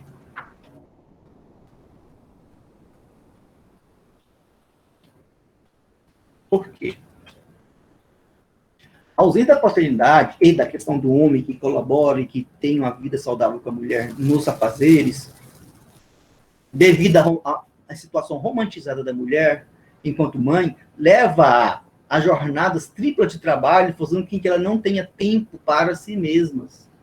Segundo a teoria do neurologista John, precisamos de solidão para sentir vontade de manter relacionamentos com outras pessoas. No entanto, essa sensação só pode ser útil quando ela é temporária. E a mulher, nessa jornada tripla, dupla, quadra que ela tem hoje, ela não tem um tempo para si. E isso leva a problemas sérios para ela. Então, essa mulher guerreira, muitas vezes, nem sempre é saudável. E aqui entra o que eu falei para vocês, né? Que eu não ajudo mulher em casa, né? Então, quando nós pedimos para as mulheres fazerem todo esse trabalho de organização, eu uso o tempo de executar uma grande parte dele, isso acaba representando, você deve executar o trabalho total. Você não lavou a louça? Ah, mas você não pediu, né? E aqui as louças representadas. Bom, gente, eu estou resumindo, que eu tinha mais coisas para falar sobre a questão, né, da visão romantizada. Aqui são relatos de mulheres que, assim como tem mulheres que gostam dessa visão romantizada, tem mulheres que não gostam, né, dessa visão não romantizada da mulher, né? O termo mulher guerreira é frequentemente usado para elogiar mulheres que se dobram em diferentes rotinas. Por um tempo eu achava massa, sinônimo de garra e tal, mas hoje estou sinceramente cansado e pensando que é uma grande coisa, o contexto que temos que ter, que ser guerreiras para ter um mínimo, sabe? Eu sempre trabalhei fora, tive que cuidar da casa, dos filhos, do marido, de uma mãe doente. No começo eu me sentia forte muito bem, mas com o tempo foi vindo o cansaço e as dores. Um dia eu estava numa festa em família e ouvi de longe: olha a sua avó, ela sim é guerreira, siga o exemplo dela. E tudo que eu conseguia pensar naquele momento era que eu só queria ter tido mais ajuda. E não ser como minha avó. Assim como não precisaria ser guerreira sozinha. Ser guerreira dói muito. Né? E com razão, será que não idealizamos demais isso, de ser guerreira? Será que todos nós falamos de guerreira sempre? Então, são relatos. Toda visão romântica da realidade pode acabar atrapalhando a análise profunda de alguns contextos sociais, que a gente acabou de falar. Os colegas acabaram de falar de uma situação que é o Dia da Mulher. Se você romantiza, você oculta. A romantização nos faz esquecer, por exemplo, que os pais devem participar das funções do lar e dos cuidados com os filhos, né? Então, são relatos que eu procurei na internet de pessoas que pensam diferentes também, né? E aqui, essa rosa muito interessante, que vai falar da mercantilização do corpo, colocando a mulher aí, né? Enquanto essa rosa romantizada, mas que no caso ela está murcha, né? Porque ela está submetida a uma mercantilização do corpo, padronização estética, subrepresentatividade em cargos públicos, todos os colegas falaram aí, né? Tá aí para vocês lerem aí. Então, eu disse que retornei aqui e que agradeço a presença de todos vocês. E tem atividade lá para nós, né, Matheus? Com Charlene e Thiago, para eles fazerem. Tem, total. Bom, então a gente pode dar o informativo das atividades, depois abre a discussão, né? Pode ser assim? Então, gente, as atividades foram publicadas hoje bem cedinho para vocês, tá? A proposta é a seguinte, nós estamos praticamente finalizando o nosso primeiro bimestre. Sim, daqui a algumas semanas teremos prova e vamos fechar esse bimestre desse ano letivo, tá? Então já está acontecendo as coisas aí. Estamos propondo essa atividade agora, dia 11. Eu queria consultar meus colegas se a gente pode deixar que essas atividades sejam entregues até o dia 25. Eu coloquei essa data lá na tarefa, Colocou? 25. Ah, que ótimo, perdão, eu não me atentei. Então, a professora Charlene já está há anos-luz à minha frente. Vocês vão ter 2 semanas para fazer essa atividade. É uma atividade simples, mas pode demandar um pouco mais de tempo para vocês. E lembrando que essa única atividade vai valer para as nossas disciplinas, certo? O professor Tiago também concorda para valer em Sociologia ou Geografia? Sem áudio, professor? Não, pode valer nas duas disciplinas, é o que eu falei. 5 disciplinas aí, ó. Que maravilha! Uma atividade para 5 disciplinas. E detalhe, não vai valer só na nota de caderno, tá? Vai ser uma das notas desse bimestre. Então, vocês que assistiram nossas aulas, ou que vão assistir depois gravado, agora eu deixo você falar, Cauã, vocês vão produzir para nós um material midiático, tá? Ou seja, alguma mídia. Mídia pode ser vídeo, tá? Não precisa ser longo, coisa de 30 segundos, 40 segundos ali. Um áudio, no estilo de um podcast, né? Vocês hoje devem saber o que é um podcast. O professor Tiago, ele é especialista em podcast, ele pode orientar vocês melhor. Pois é, ó a voz dele de narrador. Então vocês gravam uma conversa entre si, como se fosse um podcast. Pode produzir um template digital. Pessoal, deixa aqui. Ô Lulu, você pode, por favor, desligar o áudio? Eu já coisei aqui. Então vocês vão produzir para nós um material de mídia que a gente possa apresentar. Ah, professor, mas eu não quero que meu vídeo apareça para as outras pessoas. Tudo bem, é um direito seu. Mas se você permitir, a gente pode publicar, tá? E se você quiser fazer um vídeo e falar, olha, professores, não, é só vocês verem para avaliar, tranquilo, tudo bem, sem problemas. Mas nós queremos o quê? Uma mídia, tá? Pode ser vídeo, podcast, encarte. Se você quiser fazer uma música, fique à vontade. Qualquer produção digital relacionada a uma personalidade mulher que vocês, na pesquisa que vocês fizerem, vocês considerem como importante e relevante o trabalho dela. O professor Vitor sugeriu que nós não foquemos apenas nas pessoas que historicamente fizeram, né, foram expoentes de suas áreas. Quem quiser, por exemplo, falar da própria mãe, da tia, da avó, que representa uma pessoa importante nessa luta pelos direitos das mulheres, possa fazer também um material sobre essa pessoa. Um material biográfico curto, você vai apresentar o nome da pessoa, local, né, de nascimento, quando nasceu, se morreu, quando morreu, e apresentar as principais contribuições dessa pessoa para a nossa sociedade. Tudo bem? Agora, deixa eu ver aqui quem levantou a mão, que eu vou abrir em ordem. Edinamara e Cauê. Edinamara, primeiro, pode falar. Tem a Lu também. O que eu gostaria de saber se, sim, quando a atividade já estiver pronta, se pode mandar para um professor só ou tem que mandar para todos?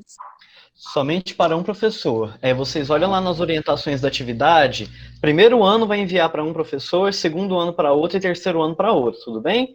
Primeiro ano, salvo me engano, está com o Vitor, né? Segundo ano comigo e terceiro ano para a professora Charlene. Ela já colocou os contatos nossos lá, tudo bem? Então tá, obrigada. Por nada. Pode falar, Cauã. Não, o senhor já falou que eu ia perguntar. Já falei? Então, o outro Cauã, então. Minha pergunta é o seguinte: se for postar em outro lugar, vai valer mais nota? Que eu me importo é com a nota. O resto. Larga de ser mercenário, Cauã. Ó, Eu me importo é com a nota. tá, o que eu posso dizer? Se for bom o suficiente para ser publicado em um local com alta visualização, com certeza sua nota vai ser maior. Entendeu? É só isso que eu queria saber. Só isso. Você tem que olhar que você vai para a posteridade, você pode ganhar like. Like vale mais do que dinheiro hoje em dia. Like Adoro. vale dinheiro, Professor, né? eu não ligo para like. Eu Aham. já excluí, eu excluo a minha conta do Facebook, dos bagulho lá, porque eu não ligo pra essa porra. Tem a Lu tinha levantado a mão e acho que a Yasmin também. Quem é a Lu? É a Só Yasmin aqui. É, a Lu abaixou a mão e tem a Yasmin. Então fale, Yasmin. Talvez seja a mesma dúvida. Professor, eu só queria perguntar se é para enviar pelo WhatsApp. Quando fizer. Pode ser. Pode ser. Eu creio que o WhatsApp seja mais tranquilo para o envio de mídias do que o e-mail, né? Então pode ser sim pelo WhatsApp, porque o e-mail tem um limite, né, de 25 megabytes por anexo, que aí pode complicar, mas pode ser sim pelo WhatsApp, tá bom? Não, mas também tem como enviar pelo e-mail. Tem um convertor, você vai lá, converte, aí abaixa, aí você vai lá e manda. Tranquilo. Pode ser, Melhor mas pelo porque tem WhatsApp, gente que dá não menos manja trabalho. muito. Se o arquivo, Matheus, for muito grande, a pessoa gravou alguma coisa mais elaborada, ela pode jogar no Google Drive pessoal e compartilha o link no WhatsApp. Isso, quem manja do Google Drive, exatamente. Cria um link compartilhável e manda no e-mail pra gente, tá? Esse é só para quem assistiu, professor? A videoaula? Para quem tem acesso à internet, vocês que estão assistindo agora e quem vai assistir depois gravado. A outra vai ser para quem tá pegando as atividades na escola e não tá nem nos grupos de WhatsApp, tudo bem? Então só essas pessoas que vão poder fazer a redação, tá? Mas quem tá lá nos grupos e tal... A tarefa, lá tá bem discriminadinha. A tarefa 1 é para quem tem acesso à internet e faz as atividades que a gente propõe, assim, com as aulas, com as videoaulas e tal. A tarefa 2 é para aqueles que pegam as atividades... Sim, meu amor, já tá terminando. Gente, são as coisas de aulas online. A tarefa 2 para aqueles que pegam atividades impressas e não têm acesso à internet. Micaele, pode falar.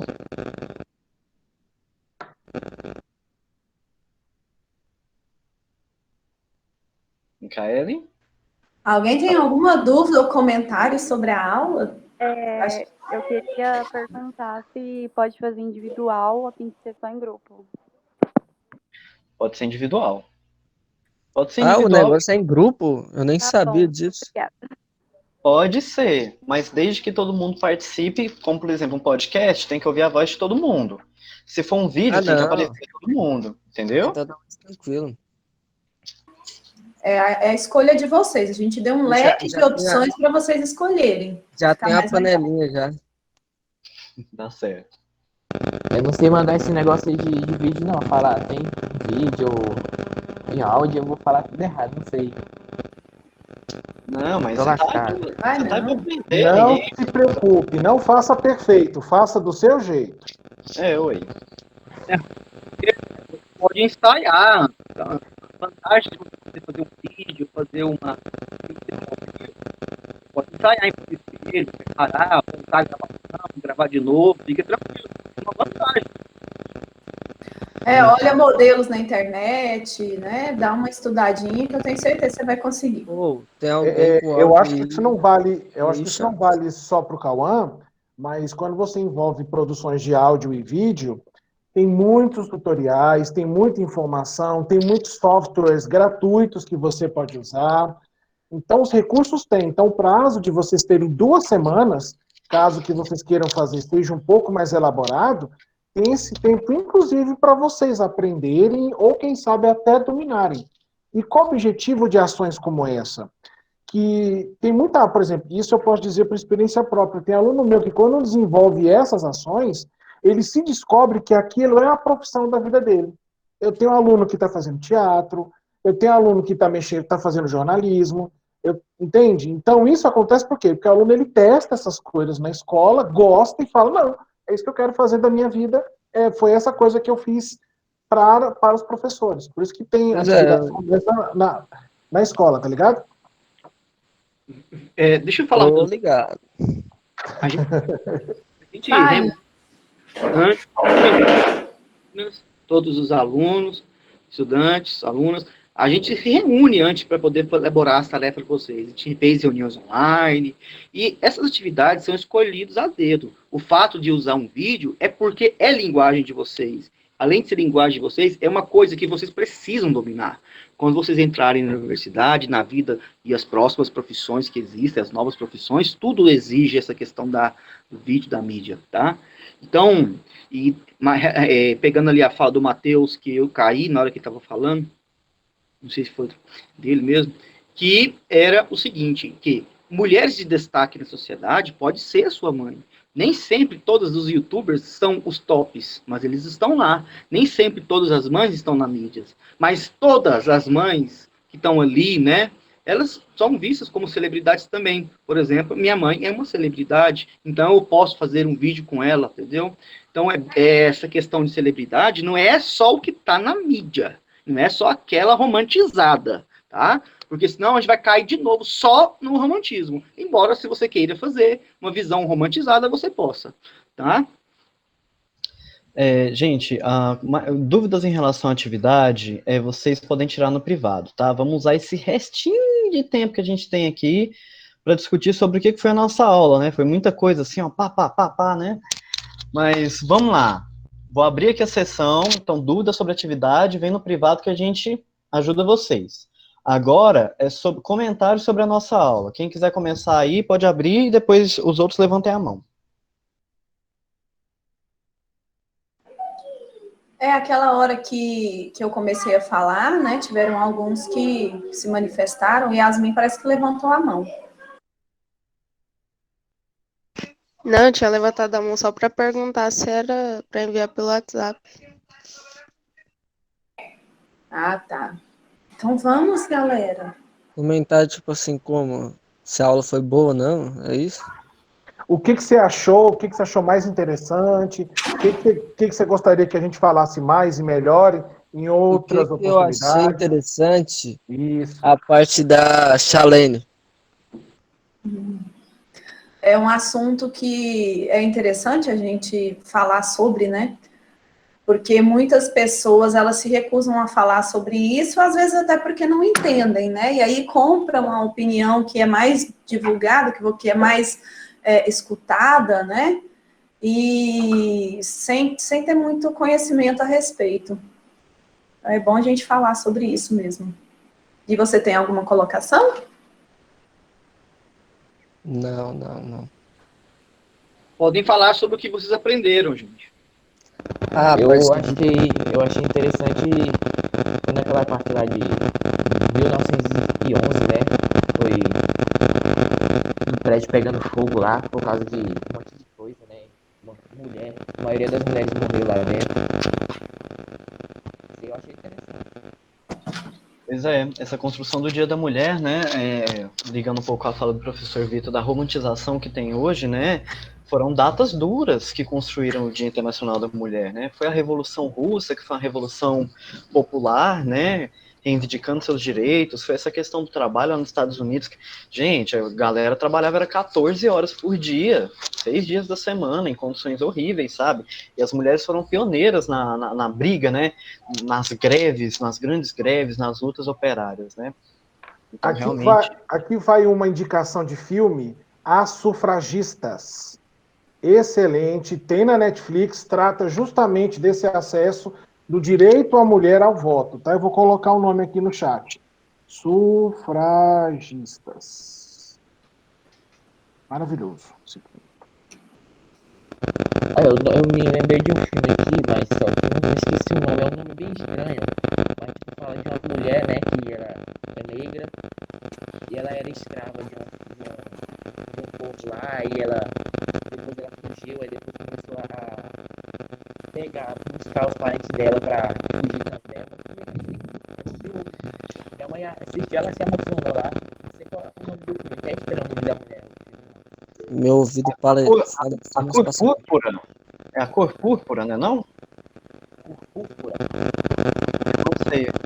Dixon tá falando, não sei pronunciar, aí no chat ele colocou. Bom, mas realmente tem muitos trabalhos importantes. O sufrágio universal é muito importante. Pode falar, Ana, pode abrir seu microfone. Ai, eu tenho vergonha. Manda ver, garota. Não, a parte do Vitor, eu entendi o meu ponto de vista que no Dia das Mulheres eles fazem tipo festa, elogiando, mas tipo, na vida real eles não, como fala, eles não dão esses direitos para as mulheres. Eles falam que elas são guerreiras, mas na verdade não ganham mesmo salário tipo tanto, ou essas coisas, sabe? É meio que isso que eu entendi. Essa coisa conta, né? A visão romantizada, ela também é uma ideia construída, sabe? O mercado precisa vender. Então, várias datas são romantizadas, não só o Dia da Mulher, né? Agora, questionar a venda, a gente não pode, porque cada um tem o direito de querer vender o seu produto pro Dia das Mulheres. Nem todo mundo tem uma má fé em querer vender um produto no Dia das Mulheres, né? Mas que, por exemplo, colocar a mulher como essa guerreira romantizada, muitas vezes pode ocultar essa versão da luta, porque em diversas áreas, os direitos dos trabalhadores, os direitos das mulheres, os direitos dos homens, sempre tem uma história de luta por trás. Né? Como o Matheus falou, que nós trabalhávamos até 14 horas, já teve casos de 16 horas por dia, foi uma conquista cair para 8 horas.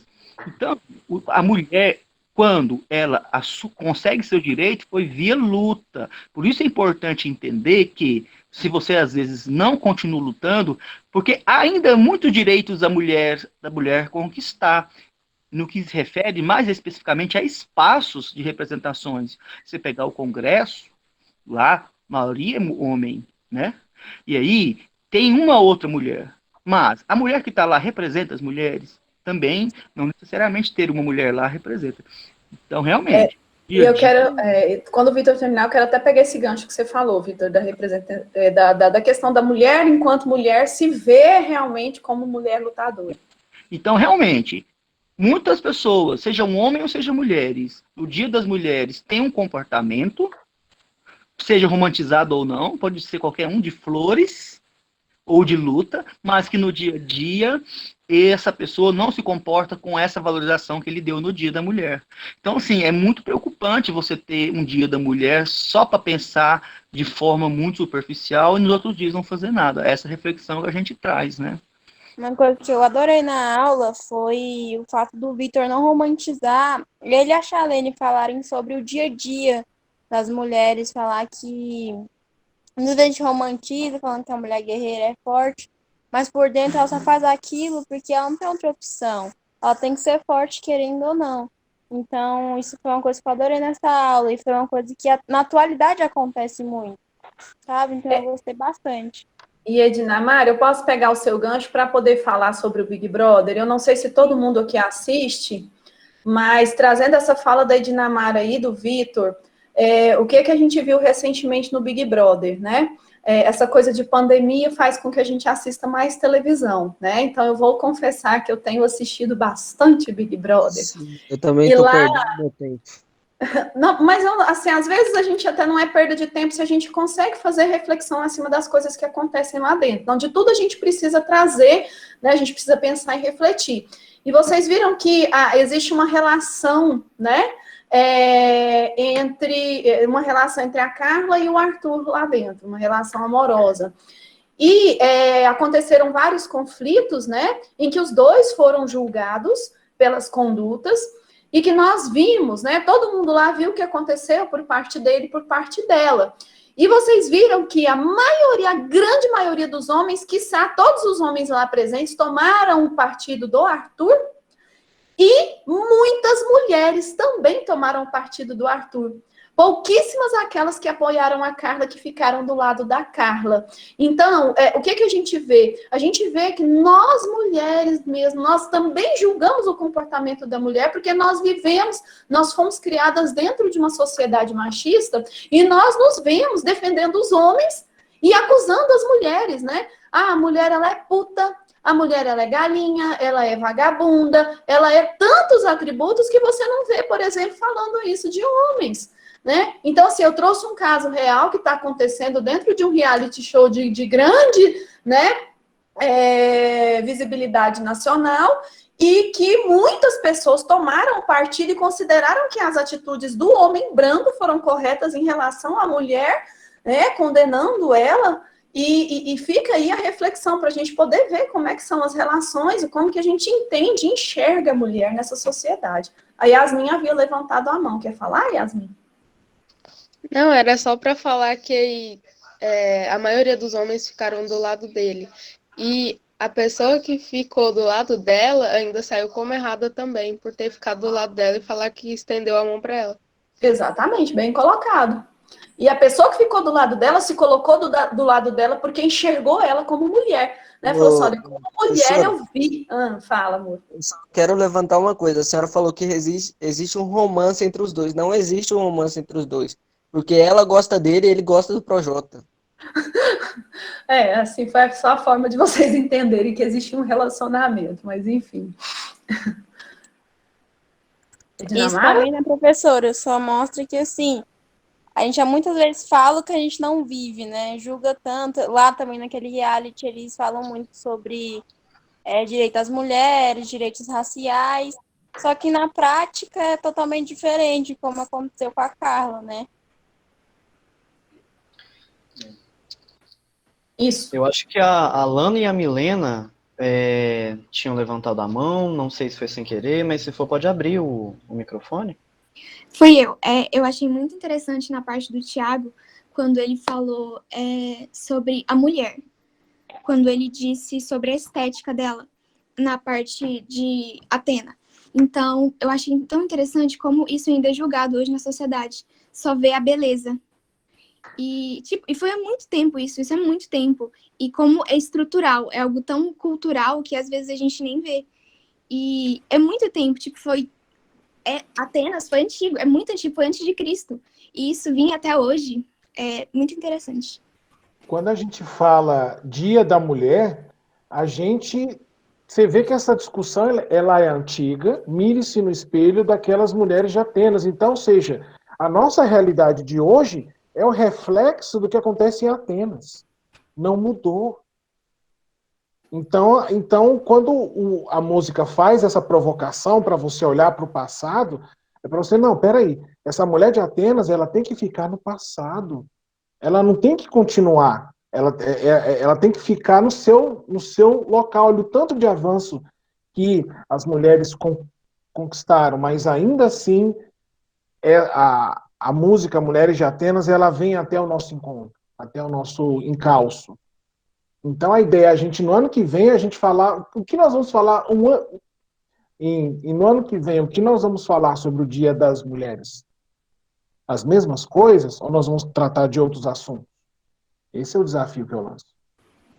Meninas, que fique claro, nós somos o que a gente quiser ser, tá? A gente pode estar onde a gente quiser estar, tá? E a gente tem que sempre lutar por nossos direitos, nunca aceite menos do que aquilo que você realmente merece, tá? Então enxerguem-se como mulheres, nós somos sempre mulheres de luta, e faça aquilo que você quiser, que te dê vontade, conquiste o que você tiver vontade, tá? E é isso, eu espero que tenha interiorizado em vocês, meninas, em vocês, meninos, a luta da mulher, a luta do feminismo, para que nós sejamos iguais e que a gente possa conquistar tudo que a gente quiser. Além, você falou um negócio certo. O feminismo não é a mulher ser melhor do que o homem, é a mulher ser igual ao homem juridicamente, direitos iguais. Ou melhor. Chalene, Thiago e Milena. Falou pra vocês. Vitor, você é contra o machismo? Eu sou. Alguém pergunta, você é machista? Porque essa coisa vem há tanto tempo, desde muitos anos, que eu digo o seguinte, eu me esforço para não ser. Porque a gente é criado assim, mesma coisa, mulher, esforça para não ser. Né? Então, essa coisa, eu até lembro de um aluno falando assim, e o Thiago falou, mas a Charlene falou agora, da igualdade, a mulher busca igualdade. Imagina se ela buscasse a vingança, né? Então, não é isso, eu sei que elas não querem, mas é isso. Yasmin, você ia falar? Da ideia não, Vitor. Eu? Não. Eu acho que a Micaele levantou a mão agora. Gente, boa tarde. É porque, deixa eu falar pra vocês. Eu vou trabalhar 12:30, aí eu vou ter que pegar ônibus, eu tô perguntando se eu posso sair da chamada. Pode, sem problema, a gente já tá perto de encerrar já, viu? Eu peço até desculpas pela demora, mas é porque... Obrigado aí, Micaele, pela presença. Não, é isso, Obrigado. só pra vocês. A aula de vocês Bom, foram... Perdão. Obrigado, Micaele, perdão de cortar no final. Bom, gente, a Ana escreveu no chat também, né? Ela passou aí um pouco mais ou menos dessa diferenciação. Eu, como o professor Vitor falou, sabe, a gente é criado num mundo e que a Milena usou um termo assim maravilhoso, que é a estrutura, né? O mundo ele é condicionado pelas estruturas que são montadas ao longo do... Hein, professor? Oi, Lana, fala. Posso falar? Pode, fica à vontade. Obrigada. Então, eu adorei a aula, eu achei super excelente, todas as explicações, aborto, tudo, eu achei incrível. E a parte que eu mais gostei foi a parte do acidente, lá do incêndio. Por quê? Porque 25 de março, e dia 25 de março é meu aniversário, e me senti muito honrada. Não honrada por causa da tragédia, mas eu senti uma coisa muito top, entendeu? E é isso. E que legal. eu adorei das mulheres, porque eu acho que é um tema muito interessante falar sobre a importância das mulheres, porque as mulheres são poucos reconhecidas, sabe? Apesar de muitos meninos falarem, a mulher é muito sortuda nada. Cada dia tem mulher sendo estrupada, sendo abusada, criança sendo espancada, sabe? Tudo isso. E eu acho muito incrível, entendeu? Mesmo tendo aquela lei da Maria da Penha, ainda não resolve a nossa situação, entendeu? E é isso. Não, com certeza, você está coberto de razão. É uma coisa que a gente tem que falar todo dia, de todo ano, né? A escola a gente prepara essas coisas mais nos eventos, né? Porque nossas demandas são grandes, né? Mas, cara, sempre que quiserem debater esse tema, você pode ter certeza que todos os professores e professoras vão estar abertos para discutir, tá? É importante a gente sempre basear nos direitos de liberdade, é importante a gente basear na ciência para a gente ter nossos argumentos, né? Outra coisa que, por exemplo, a gente não falou aqui, que é muito importante, é o recorte racial, né? Tudo isso, todos esses números que nós mostramos, da questão da desigualdade, da questão da violência, é 10, 20, 30 vezes pior para as mulheres negras. Porque a gente vive numa sociedade em que, além do machismo estrutural, a gente tem um racismo muito enraizado, né? Então é importante a gente também levar em conta esse recorte racial. Eu agradeço a presença de todos e todas. Qualquer dúvida sobre a atividade e sobre o tema, pode vir falar com qualquer um de nós aqui. Agradeço demais aos meus colegas por essa parceria, é muito importante nesse momento que a gente vive, tá? Muito obrigado por tudo. Repliquem a aula, né, Matheus? Isso, eu vou editar a aula, tacar no YouTube e dar um jeito de mandar para vocês, pelo menos até amanhã. E vocês repliquem essa aula, falem para os colegas, tá? Bom, então é isso, gente. Tchau, tchau para todos e todas. Até a próxima. Façam nossas atividades. Fala, professor, morrendo de fome, viu? Também tô, vou ali fazer meu cuscuz. Tchau, Falou, tchau. galerinha. Obrigada.